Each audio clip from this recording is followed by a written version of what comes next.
ગત 20 જૂનના રોજ માંજલપુર પોલીસ સ્ટેશનમાં એક ગુનો દાખલ કરવામાં આવેલો છે, જેમાં ફરિયાદી છે રિંકુબેન ડામોર, જેઓ આંગણવાડી કાર્યકર તરીકે નોકરી કરે છે અને વસ્તી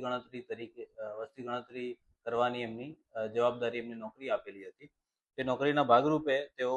દરબાર ચોકડી અને સન સિટી સર્કલની વચ્ચે આવેલા એક ખાનગી દુકાન, જેનું નામ છે ડ્રીમલેન્ડ કોમ્પ્લેક્સ, ત્યાં એન્જલ એન્ટરપ્રાઇઝ નામની દુકાન નંબર 23માં જ્યારે વસ્તી ગણતરી ની પ્રક્રિયા માટે ગયેલા, ત્યારે ત્યાં હાજર એક વ્યક્તિએ, અજાણ્યા વ્યક્તિએ તેમની સાથે ગાળાગાળી બોલાચાલી કરેલી અને